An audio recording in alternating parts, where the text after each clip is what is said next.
What happens when your favourite TV show, something you've loved since you were a child, that's got you through divorce, family passings, tragedy, comedy, something that you use to support yourself mentally for all these things, suddenly gets bought by a company that supports the MAGA, bigoted, homophobic, horrible people of the Trump presidency? Star Trek to me has been with me through all of my life events. The birth of my nieces and nephews, my brother's weddings, my parents' divorce, my brother's divorce, losing family members, friends, moving from state to state. Star Trek has been a beacon that the hope will always get better. And losing my stepfather, who is hiding behind here. You might see him, you might not. Losing my stepfather made me make this channel. And so Star Trek is important to me. It's a big thing. So when I hear things like the new owners of Paramount are getting rid of people who don't support Israel, or he is an avid supporter of Trump or MAGA propaganda, I worry for something that has been sort of a companion. Someone once told me that time was a predator that stalked us all our lives. But I rather believe that time is a companion who goes with us on the journey, reminds us to cherish every moment, because they'll never come again. Something that is sort of brightened even the darkest day. And it scares me, and I think back to Star Trek, and I've been watching a lot of TNG today. But when I watch Strange New Worlds, and this is where the worry comes in. Discovery was cancelled after 5 seasons. Strange New Worlds season 3 didn't quite have the same feel as season 2. And all I can think, and even Star Trek Picard season 3, there was no real message to that. Star Trek has always been a progressive show about positivity of the future, hope, celebrating differences and diversity, all of the things that MAGA hates. Gay crew members, lesbian crew members, people of different races, cultures, identities, all working together for a future of exploration in space. Aliens working with us, people of completely different planets working with us, and they are accepted as normal and respected in their crew. Star Trek hasn't always got it right. And sometimes it misses the mark on the message, but they try to have a good message. And one thing I noticed about Strange New Worlds season 3 was that there wasn't really a message. Sure, there was a throwaway line in one of the episodes where Uhura talks about a show that helps people feel accepted. But season 3 of Strange New Worlds wasn't saying anything. And this is literally the season after Paramount decided to sell, and their biggest option was Skydance. And that in itself, I think, speaks a lot. We got Lower Decks cancelled, Discovery cancelled. Lower Decks and Discovery and Picard had to end in season 3, but its shift in tone was very much the nostalgia-baity TNG. Now, apparently, the owner of Skydance is a huge Star Trek fan, which zero sense. If you're a MAGA, you aren't a Star Trek fan, you miss the whole point of the show. What concerns me is that Strange New Worlds season 3 didn't have a message, it didn't say anything, it wasn't trying to be that hopeful vision of the future, it was just sort of having fun in the Star Trek universe. I don't know whether you felt this, you might have felt this. I did feel season 3 had some brilliant episodes, but it very much felt like it was missing a focal point. It was missing something. And it worries me because this is the first show that sort of aired after the Skydance thing was being finalized, the first season. We got season 4 and 5 to come.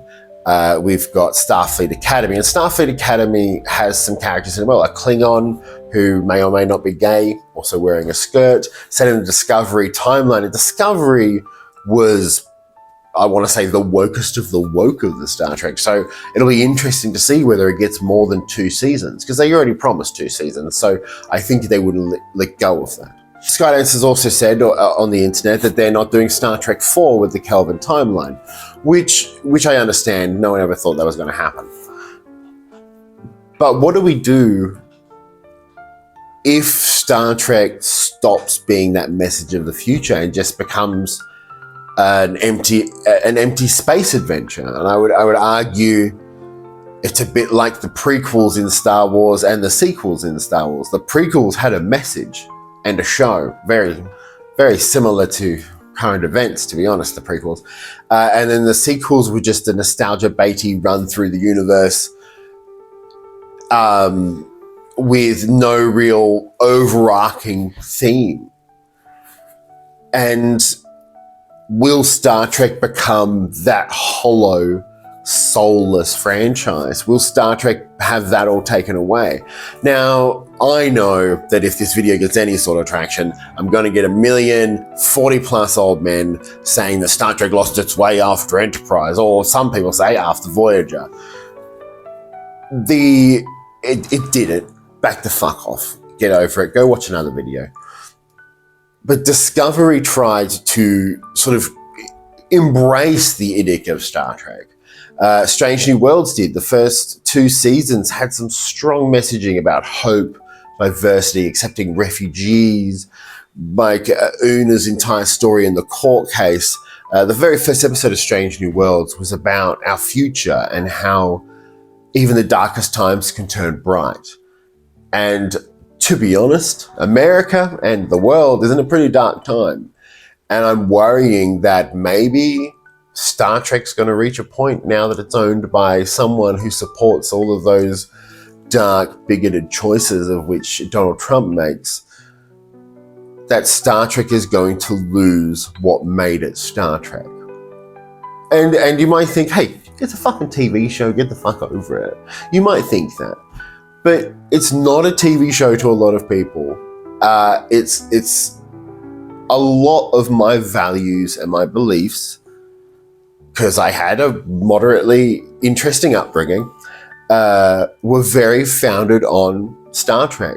I support a lot of what I support: LGBTQIA issues, mental health issues, immigrant issues, refugee issues, are all fundamentally things I learned from Star Trek.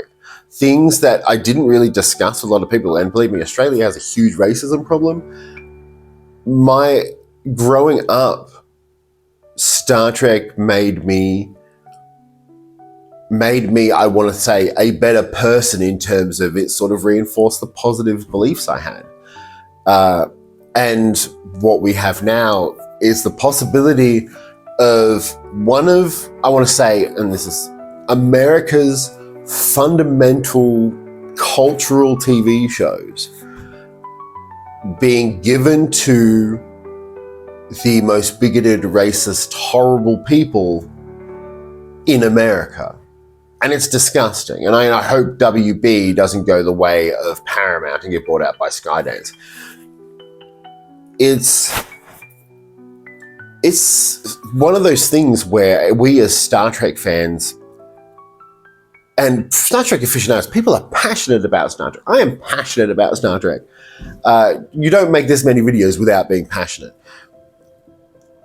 I really worry about, like, I'm like, I've not met a Star Trek show that I haven't at least liked on the second watch. And then Discovery was one of those shows. The first watch, I was like, well, and then the second watch, I finally got it. And there's not been a Star Trek show I don't like at all. And as long as they stick to that core message, I am there. But what happens when the core message gets removed?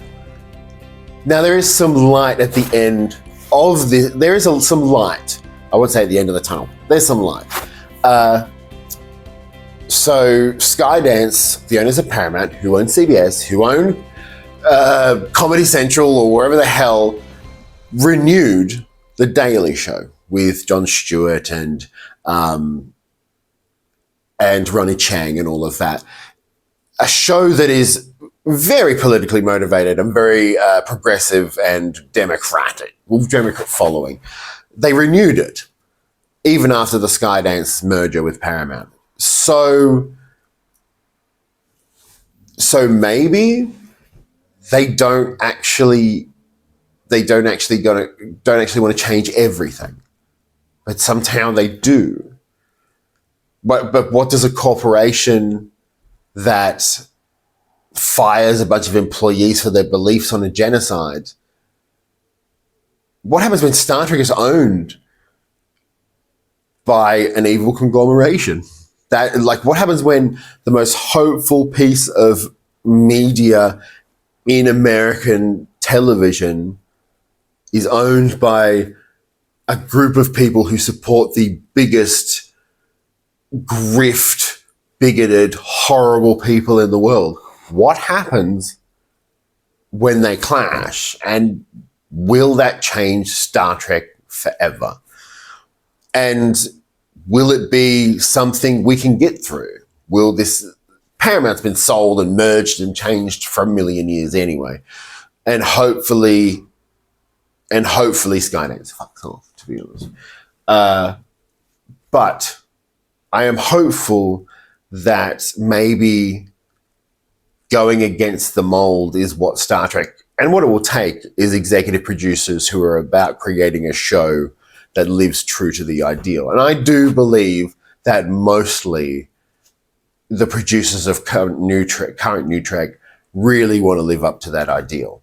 But we'll see in the future. And this is a kind of a sequel to another video I did. But just wanted to vent my thoughts on this. And I'd like to hear your thoughts on this. Do you think that Star Trek, that's owned by Paramount, that's owned by Skydance, a MAGA company, will be altered in some way? Strange New World Season 3 seems to show that there's a bit of a change, but then them renewing The Daily Show shows that they're willing to have progressive views on their networks. So which one is it?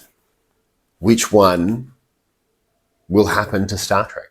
I have been Trek Trav. Thank you for watching. I know this is a bit of a ranty, talky, concerny video, but you know what? Sometimes we need them. Sometimes we need to just vent things and talk about things. I'll be in the comments. I answer every comment they put in. I will see you next time for the animated series review on Tuesday, Star Trek Enterprise review on Thursday, and another random video next week.